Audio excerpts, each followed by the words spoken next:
If I ask you to name some of DMC's most iconic moves, what would you say? I imagine most people would default to Stinger, High Time, Rainstorm or Judgment Cut, for example. But there is one move that has been there since the very first game that I think deserves some attention too. Round Trip. I wouldn't blame you for writing it off. Nowadays, the move feels more useless than anything, but would you believe me if I told you that wasn't the case before? If I said there was a point in time where this attack was actually quite respectable? That's what we're here for. We're gonna take a look at the attack's entire history to find out how good it was and see if we can pinpoint the exact moment the move became bad, along with covering other related moves that I think are important to get the full picture. So with all of that said, let's start from the beginning. This is Devil May Cry, this is Dante, and this is Round Trip. The move where our favorite Devil Hunter throws his sword spinning against an enemy, which it then hits for a couple of seconds. Simple. At first glance it might seem too slow and pointless to use, but there's a lot more than meets the eye here. When Dante enters this stance, he starts charging the move, and if you wait until the end, he will throw the sword and this will stay out for a significant amount of time. But the cool part is that you don't have to wait all the way. You can release the attack at any point of the animation, and the longer you hold it, the longer it would stay out. This is because of how this game handles charge attacks. In newer games, charge attacks work based on levels. You hold the move for a certain amount of time until you reach a charge threshold, which gives the attack a specific amount of damage. In the first game though, attacks didn't have designated charge levels, and only had a maximum amount of charge time, which means that you have a broad range of times where you can release an attack for slightly different properties. It's easier to imagine this as a bar that you can fill as much as you want and the move will deal damage accordingly. This benefits Round Trip immensely. At low levels there is a quick projectile for fast damage, while holding it for longer turns it into a move that will chase enemies for a significant amount of time. It's a level of versatility that you don't expect from a move like this. Also, fun fact, since Dante has to enter this specific animation to activate the move, the attack can only really be used in the middle of basic sword combos. Other moves like Stinger, Helm Breaker or High Time do not activate the move, while quick attacks like Melee and Stab from the combo 3 can be held to activate the move almost immediately. Just something that I thought was worth noting. And even after throwing the move, you're not defenseless. Without the sword, Dante can still use a simple hand-to-hand combo to attack anyone in his way. And not only that, this is also the best way to change into Ifrit. This game allows you to swap between Alastair and Ifrit at any time, but there's a very long animation that plays out when doing so that you cannot cancel. This makes you vulnerable to enemy attacks and would drop all of your style if you use it mid-combo. Unless you use Round Trip. While the move is out, you can change into Ifrit while still dealing damage to enemies for style points and keeping them busy so they don't attack you for a small amount of time, giving the move a more passive use that only makes sense in the context of this game, which can be said for the move in general. This game's Round Trip is a surprisingly cool move that takes advantage of the game it's in to shine as an offensive move and a tool to keep your gameplay more dynamic. It's not an insane attack that deals a ton of damage, but it's still an interesting option that can add layers to your gameplay if you're willing to give it a try. Which is fine by me. Whew, that was the move's origin. Now let's see how it was after in DMC's most infamous title. 2 years after the first game came out, DMC2 releases to poor reception from both the general fanbase and the specialist critics. And I am sure that one of the reasons for that is because they removed Round Trip. I guess the devs of this game realized they would never make the move as good as it was before, so they didn't even bother. And it's weird because they didn't have a replacement either. Rebellion simply doesn't have a projectile anymore. On the ground at least. Oh yes, remember this? Well, apparently this is called Round Trip. Why? I mean, the sword spinning, I guess that's enough? It has nothing to do with the original move, but I love writing longer videos, so let's see what this offers.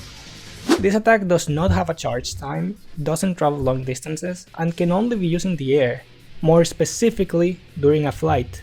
The thing that stood out to me is that it deals surprisingly good damage. It can be a good way to attack enemies close to you and to deal with the flying demons. The main downside being that it is a DT exclusive attack and that you need the flying hard on top of that. So I wouldn't say it's a great move honestly, it seems okay at best. And that's it! Dante lost classic Round Trip not even 3 games into the series, and instead the name was used for a different attack. That's everything there is to say for him. But this isn't only a Dante game now, is it? Lucia and Trish are also playable, and while Lucia doesn't have anything remotely similar, Trish, being a copycat of the Dante from the previous game, should logically have an exact copy of that game's round trip, right? Well, no, not quite. Round trip is one of the attacks with the most notable changes here. First up, forget about that charge time, that's totally gone here. In this title, you get the move by holding the button a little bit after using an attack. It takes less than a second to activate. It's so fast that you can land the standard slash and throw the sword right after, which was impossible before. Not having charge levels means that it isn't as versatile as before, but honestly, the attack still lasts a long time out, plus it has some other benefits like being big enough to hit multiple enemies, chasing people high up in the air, not all moves in this video can do that, keep that in mind, and the most important part, opening the door for totally new combos. In dmc1, when Dante threw the sword, he got access to one melee combo and had time to swap into Ifrit, but it was risky and time consuming. For this game, they took that concept and expanded on it massively. Now, every time Trish doesn't have the sword, she gets access to a copy of Ifrit's base moveset, with none of the DT moves, but that's fine. So she can actually fight without Sparta. Not only that, the sword spinning can be a useful tool to keep enemies in place while you combo them with your punches and kicks. To help with this, the sword will target the person you're locking on specifically, and if you change targets, the sword will start chasing that enemy instead, which is awesome and not a thing that any other version of the move does. This helps reinforce the idea that this is more than a simple projectile to deal some quick damage, but instead, a tool for Trish to dynamically change between fighting styles and access an offense better than she could without it. The main downside this move has, and that most other versions don't, is that when you get hit, the sword comes back to you, forcing you to set up round trip again. But still, this move is quite fast and travels far, so that isn't as bad as it could be, especially compared to some other versions of the move. So, after all of that, I'm gonna say something that not everyone might agree with. I think this is, by far, the best version of classic round trip. And yes, I specify classic because some variants here are totally different from this. Most versions of the move are just attacks to be thrown around for some quick damage, but this one is such an important part of Trish's gameplay and offers so much that there's simply no point of comparison. But if you want comparisons, I got you covered. Yeah, her flying DT attack is a direct copy of Dante's round trip, which I think is the only move she copies from dmc2 Dante instead of dmc1 Dante. I don't know, that just seems interesting. So everything said then applies here, with the difference that when she's using the move, she is considered to be swordless, so if you go out of DT before the move finishes, you can very quickly use one of her bare knuckle attacks. I don't know if this is a big discovery or something, but I thought it was worth mentioning. And that's it, we are done with this game. Of course. Yeah, this game has underwater levels for some reason, you know how much I love those. And there you can use round trip, but here is a version that spins vertically, and was probably used as inspiration for B Divider in dmc4. It's only usable underwater and doesn't give you the cool combo options that you get on the ground, so again, I wouldn't say this move's very good. I'm surprised that they even went to the effort of making a water exclusive version. They could have copied the standard round trip and I don't think anyone would have complained. Oh, and before I forget, yes, you can manually leave this part on the ground and fight with the bare knuckles only. And then, when you call the sword back, it will first spin in place a couple of times before coming back to you. You could leave it in a certain place and then activate it to hit enemies as a sort of trap, but that seems like too much effort on a game like this. Whew, those were way too many round trip variants, for a single character on top of that. Thankfully, the next game is a lot more straightforward than this. And it seems it was right when I said that, because the move's not here again. It's the second time in a row Dante doesn't have, you know, the real round trip. But unlike dmc2, here the depth's actually added a replacement. Let me introduce you to Sword Pierce, the modernized version of round trip. Third time's the charm, they say, and as such, they made some important additions to this game's systems. The most important for us right now being styles. Dante now not only has a melee attack button, but a style button that can be used for more actions, which is what Sword Pierce takes advantage of. This move is used with a forward plus style motion input, while in Sword Master specifically, meaning it does not require any charge at all. On top of that, Dante throws the sword with so much force that it sends enemies flying back when it hits them. so not only can you use it whenever you want, but it's also safer than the original round trip. And the surprises don't end here. Now when the sword's out, you have two options. You can either press the attack button to throw a kick, it's not a full combo anymore, but it's better than nothing and can be used in the air as well for a very cool dive kick, which was not something that the original combo could do. Or you can press the style button to call the sword back immediately, with a hitbox on the way for some extra damage, giving you control on the amount of time the blade's out in a different way from dmc1.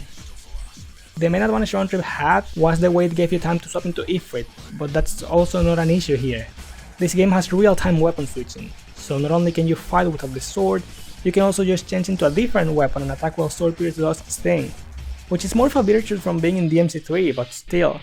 We talked about how round trip helps you swap weapons in each particular game, so I think it's fair to bring this up here.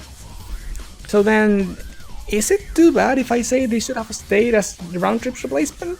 The move is iconic and all, but sword pierce was very clearly designed to be a better version in every regard. Even you think it's better. To the point that it is the best sword projectile Dante has ever had. Or well, I would say that if this game hadn't included another one of Dante's soon-to-be most iconic moves, Drive. Which, to be fair, didn't have a very strong start in this game. Bruh. In dmc3, Drive is performed by holding down the attack button, the same way round trip used to work in the previous games. Rebellion will accumulate some energy, then, when you release the button, Dante will very slowly take on a stance and eventually shoot a strong wave of energy that travels on the ground. It's in many ways the opposite of Sword Pierce. It is slow, grounded, and very strong, while its competitor is fast, weak, and travels in the air. Put like that, it feels like the moves are equals that you could use in different situations, but the reality is not as exciting. Drive is simply too slow to be reliable in most cases. More often than not, you will be hit before you can even use the move, while Sword Pierce is so fast that there aren't many situations where you can't count on it. Of course, Drive has the advantage of not being locked in Swordmaster, but that doesn't make it any more usable by itself. And if we wanted to add more salt on the injury, we could mention the fact that Agni and Rudra have a Swordmaster move called Crawler. That is basically the same concept, a wave that travels on the ground and can hit multiple people. The difference is that this move sacrifices damage in exchange for a bigger vertical hitbox, which helps it hit in surfaces Drive wouldn't, and the most important factor, being way faster. So in the end, the only advantage Drive really has is being a base move and not a Swordmaster attack, but if that's what it takes, honestly it's not worth it. The other moves, yeah, might require you to have a specific style, but once you have it, you can actually do so much more with them. That doesn't really make Drive much better in any regard. Also, before I forget, Sword Pierce might not have dmc2's round trip property of changing between enemies while you change lock-on, but at the very least, if you throw the sword and kill an enemy with it, it will change, it will go back to a different enemy. So at least you don't waste your move. Even if you can call the sword immediately or something, but you know, it's better than nothing. And yeah, that's it. Dante got a new sword throwing move that totally overshadowed this video's protagonist, and also learned the move that would become his competitor going forward. And also Agni and Rudra's move. And that's it, right? Wrong. We are forgetting something. Round trip. I didn't say round trip wasn't in this game, I simply said Dante doesn't have it. This time it's his brother who carries this classic move with him, and it kinda sucks. Which maybe doesn't sound all that surprising nowadays, but so far, every round trip variant has been, if not good, at the very least usable. But this time, not so much. It has been changed to work with the same charge system as Drive, which means it doesn't have the dynamic charging of dmc1. And they also made it slow as hell. And now, when you throw Force Edge, you get to fight using Yamato, which isn't all that useful since you can always use Yamato anyway. They could have made it so you call the sword back when you attack after round trip, like Sword Pierce, but whatever, you probably won't be using all these moves all that often anyways. If I had to guess why this version of the move is so bad, I would say that they simply copied the round trip from Boss Virgil and pasted it in your moveset, which would explain why it is so slow. And that's it for dmc3. We got an upgraded version of round trip, the introduction to a series staple, and the worst version of this video's protagonist so far. A very mixed bag, to be honest. So let's see what the next game has in store for us. We've reached what I think will be the longest section of the video, because this game has 5 characters, and out of them, almost all of them have at least something relevant enough to mention in this video. Yeah, we had a lot to cover. So let's start with the worst move out of the bunch, Dante's round trip. Remember when this move was good? Yeah, neither do I at this point. And remember Virgil's round trip? Well, this is basically that move, but you can actually call the sword back. That's kind of it. It might seem better than its 3 iteration, but in general it feels worse for 3 reasons. First, because it doesn't take advantage of the 2 attack buttons. You don't have a swordless combo anymore, both buttons just call the sword back now. Second, because this time it is competing with this game's drive. Don't worry, we'll get to that. And lastly, because the move is fucking stupid. You know how every single move we've covered so far attacks the enemy you're locking onto? Well, this move, for whatever reason, doesn't do that, and instead attacks the closest enemy in front of you. Why? If I'm locking onto this guy, then I probably want to attack this guy. What part of that thought process you get the idea that I want to go for this other random guy in the way? Why? So, on top of the move being slow as hell, it also has a chance of not hitting the person you want? It cannot get any worse than this. Thankfully, you know who actually got better in this game? Drive. Forget everything dmc3 told you about this move. That version was crap, while this one is a pretty respectable attack.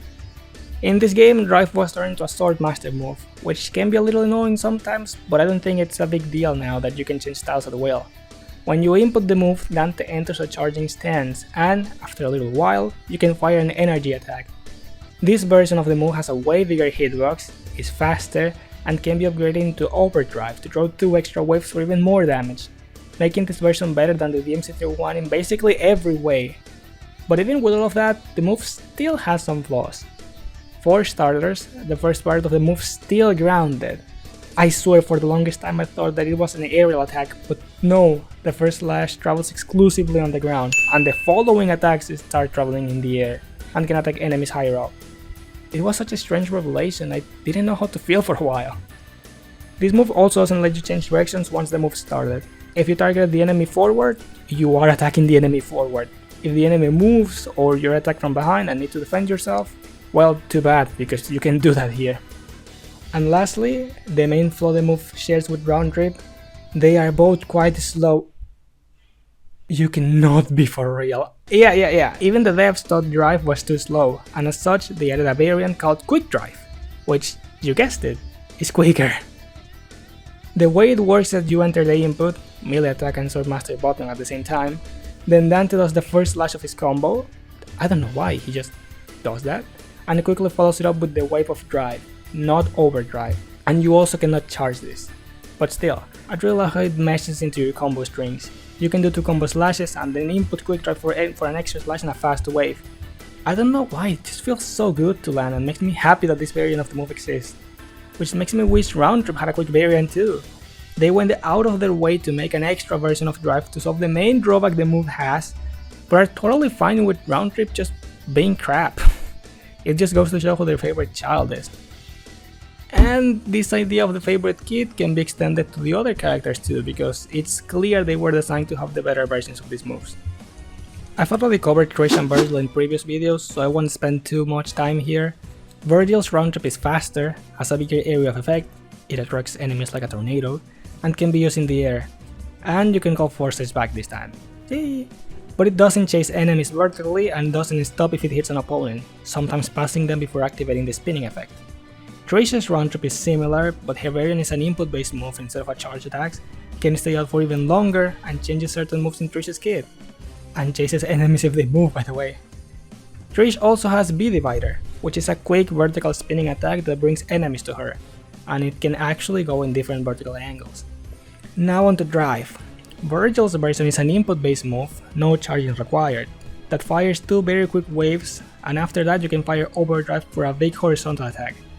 Tricia's overdrive works like Dante, except that it's part of one of her combos, so it's harder to access. But once you get there, she fires 3 waves by default, and you can charge it to fire up to 11 waves in a row for crazy damage. This variant in particular does have the ability to change directions mid-attack, and can be aimed vertically. Oh, and lastly, Spiral's combo 2 throws 2 small drive waves with short range. They don't have many uses aside from being part of the sword combo. I just didn't want to break the tradition of Trish having a ton of moves in this video for some reason. As you can see, none of these moves suffer from the absurd startup Dante's alternatives have, and also come with some extra properties to make them even better. And with that, we can call this the end. I love writing longer videos. I wasn't originally going to include these moves since it isn't called Drive and to save myself some work, but after including freaking Agni and Rudra in the script, I couldn't be so unfair with this move. So okay, how does it work? First, you need to be in Devil Trigger, already a notable limitation. Then you input back and melee attack plus Devil Bringer, and you get this fast cross-shaped wave that sends enemies flying back. Or you can charge it for a longer startup, but the move becomes a multi-hit to deal some big damage. And honestly, for what's supposed to be one of Nero's super attacks, or that's what it always seemed to me anyways, it's not that impressive. It can't change directions in any way, can't be used outside of DT, and the damage doesn't seem all that high even after charging it. I mean, you can start it and then go out of DT, but that still requires you to use some of your DT bar. I'd say the best part about it is that the uncharged version is fast enough to be integrated in combos, but still, I wish there was more to it than that. So what's the message in all of this? If you're from a special edition, you get better moves. Now onto the next game. Oh yeah, you. This game has round trip. It's fucking busted.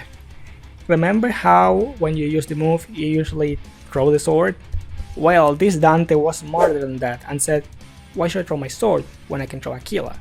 Big pronunciation, by the way. And after that, this was born. One of the most disgusting moves in the entire game. When you press the special attack button, Dante throws a couple of shurikens to the enemy. These shurikens get replaced immediately, and you're not left weaponless. One of the move's main problems solved just like that. This attack is also really fast and can be charged for a bigger hitbox and damage. Can be used more than once to attack multiple enemies, targets opponents vertically, and the craziest part yet, the move stuns enemies while it hits, keeping them in place defenseless for another attack or, as you probably thought, more round trips. It's ridiculous. Seriously, is there any other move in the series that neutralizes enemies this effectively for free? No, I don't think so. The move isn't perfect, of course, it doesn't stagger big enemies, or at least not the uncharged variant, and it can be used against the red-coded enemies since it is an Angel move. More info with color-coded enemies in the DMC video, hehe. But still, this is by far the best the move has ever been, and quite frankly, one of the best moves in the game. But what about its rival? How does Drive picture onto all of this? Well, pretty good actually. In this game, it became Rebellion's only projectile, and it does a pretty good job at that. It is performed by holding down the attack button, and at first glance it works very similarly to the dmc4 version, with the difference that it is weaker for the trade-off of being significantly faster. You can charge the attack and fire in what feels like a second. And even then you can fire all 3 waves unlike Quick Drive, or you can charge them for extra damage. This change alone makes this my favorite version of the move by far. It can be seamlessly integrated into your combos in ways that are just not possible in other games, and it feels so good to use with how fast and snappy it is. But that's not all. Some of the additions to this move feel like a direct response to its flaws in 4. For example, here the entire attack travels in the air and can be used to attack flying enemies, and it also got the ability to change directions mid-attack. You can fire the first wave and then choose a completely different direction to fire the following 2. You could argue that, it being so fast, can lead to lame strategies, but the move is still crazy strong to spam it all the time. And it also wouldn't be effective against certain types of enemies, at least it feels more balanced than round trip. And on the topic of Drive, this is Virgil's Drive, which has nothing to do with the classic Drive, but it has the name, and you know I love writing longer videos. So screw me, we're covering it. With this move, Virgil does a vertical attack down that also fires a projectile to hit anything below. The wave isn't anything noteworthy honestly. It's not his more interesting air projectile, I'll tell you that. The sword attack itself is the more interesting part since it can send enemies down, sending them down in the levels that are all floating platforms. I wonder how that will turn out. After drive, he can also do a falling attack that creates a small shockwave on the ground, but that doesn't concern us anymore, so we'll say it's good and move on. Okay, so final verdict, this game has some crazy moves, holy crap. They repurpose round trip into a total monster, this new take on drive feels better than ever, and Virgil's drive is not bad at all. This title was pretty good for the sword projectiles. Can the last game keep up the good streak? We did it! We reached the newest title in the franchise. It only took us 6 years after the reboot. And then 6 years after we don't have anything new. Sometimes I hate Capcom. This time we have 4 playable characters and only one of them doesn't have anything relevant to the video. Well, actually all of these pets work by staying at a distance and you can always control if you want to call them back. So in a way maybe his entire moveset is a round trip variant? Dante! In this game, our favorite Devil Hunter has 3 swords with very similar movesets, so does that affect any of the moves in this video? Yeah, it actually has more of an impact than you might expect. He starts the game with Rebellion, which plays like an almost exact copy of dmc4's version except for the fact that Drive was removed and round trip is a sword master move now. Don't worry, we'll see Drive later, so for now let's focus on this. Now that round trip is a sword master attack, it doesn't need to be charged, and thankfully, the move actually goes for the enemy you're aiming at. In fact, before throwing the move you can stop locking on and choose a direction and Dante will actually throw the sword there. I don't know how useful this is really, but it's better than whatever the fuck it was before. Then Rebellion gets beat up a little, and Dante has to start using Sparda, which plays the same as Rebellion but with higher damage, so there's nothing new here. And then Dante. No, not that Dante. This Dante. The sword. Interesting naming decision. And this sword changes everything. Remember all of those cool moves that were always locked on behind Swordmaster? Well, no more, because those moves are now integrated into your basic abilities. Prop, Shredder, Aerial Rave, Round Trip. Round Trip? Oh, you've got to be shitting me. It's gone. They included every important move Rebellion had except for this one. It's not even funny anymore. They added the move for the other sword so you can use it for like 2.5 missions and then forget about it completely, because why would you go back to those weapons when you can use Dante instead? What's the point? Well, because of this. Devs, forgive me for anything bad I ever said about you. This right here is called Round Trips, emphasis on the S, and it's here to take what Round Trip was and turn it into something new, which I think it does wonderfully. Now that most of Swordmaster attacks became basic moves, they replaced them with these summon sword attacks that you can use in the middle of other actions, like Virgil. They have a Stinger copy, a Hide Hand copy, and of course, a Round Trip copy. This move is performed by holding down the Sword Master button. After a little while, these rotating swords will appear in Dante's back with an active hitbox that can damage enemies and do cool things like this. After that, you can release the button and the swords will fly against the enemy and juggle them for a little while, allowing you to do anything else in the meantime. This move is awesome. Conceptually, it is a very cool way to utilize the swords and to give Round Trip a good move for once. And the execution is quite good. It doesn't suffer the slow start that the original move has had for so long, and even if it did, it's a move independent of other actions, so you could simply dodge or attack until it's ready. It leaves you to summon swordless, but that's not as well as being swordless. It opens room for combos and gives you a chainsaw in your back to protect you. What else can you ask for? It's definitely the best Round Trip-esque move that Classic Dante has ever had. And just before I forget, after you beat the game you have access to all the swords and can go back to using Rebellion and Sparda, so Classic Round Trip is available again. Actually, you can even have 2 Round Trips in your kit now, which isn't broken or anything, but at least means that you can throw one sword out and fight with the other one, which makes the move quite a lot better than the dmc4 version if you're willing to keep 2 almost identical swords. Okay, but what about the other projectile? Well, it suffered a couple of changes too. Drive is now part of Devil Sword Dante's base moveset.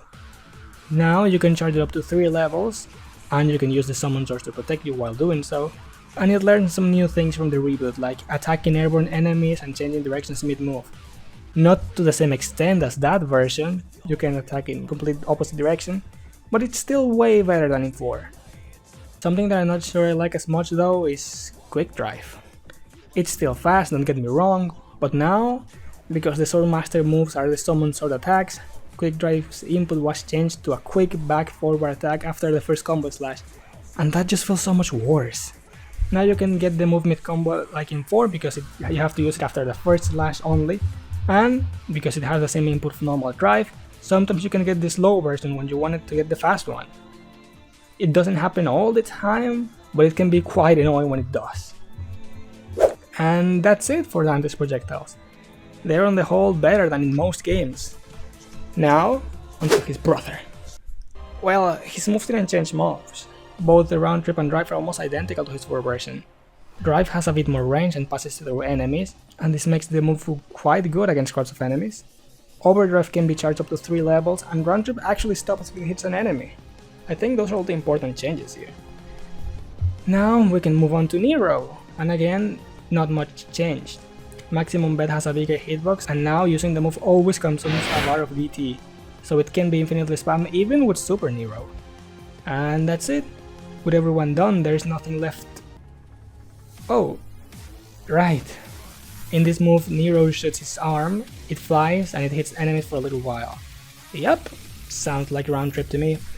Unlike Dante's classic, this one fires Nero's arm, and on one hand, get it? Hand? You can still fight with your sword, which at this point you probably realize how much of an advantage it is. But on the other hand, this is peak comedy by the way, for as long as the move is active, you're using a Devil Breaker, which means that if you get hit at any point, your arm will break. So every time you use this move, you are putting yourself in a risk no other move in this video has. And by virtue of being a Devil Breaker move, you have to put it in your inventory, which means that you're taking the active decision to use at least one of your slots for this arm instead of any of the other breakers the game offers you. Whether you choose to take it or not is entirely up to you, but the point is that there can be entire levels where you won't have access to the move, which is something that only happened in DMC3. So basically, a good move with some pretty weird traits due to being a Devil Breaker attack. Oh, and also, you can do this. And now, with no more surprises left, we reach the end of this journey, and we can finally say, this move went through a lot of crap. It started as a pretty interesting attack that fit well within the gameplay of that first title, then it was repurposed into a more offensive tool, then they tried to replace it, then it came back but worse, later it got an alternate universe version that was everything it wished to be, and then finally it got broken and reborn into a better version of itself. A very dramatic story for DMC's overshadowed son. So overall, if I had to point a culprit for the move's downfall, I would blame it on DMC3 for giving Bardos such a watered down version of the attack, which then dmc4 decides to use instead of the new move they created precisely to replace round trip. It was a series of weird decisions all around. And yeah, that would be the end of this video, or the end of part 1 at least. Surprise! This video is a 2-parter, I just decided. Because what is better than talking about so many random moves? Ranking them. Which is what I'm going to be doing in the next video, which will release in unspecified amount of time. So look forward to that. In the meantime, leave a comment telling me your favorite move from this video and why. I plan to read some of them in the next one. Until then, subscribe and check out some of the other videos. If you like this, I'm like 80% sure you'll like those. Thank you so much for watching this, and I'll see you next time.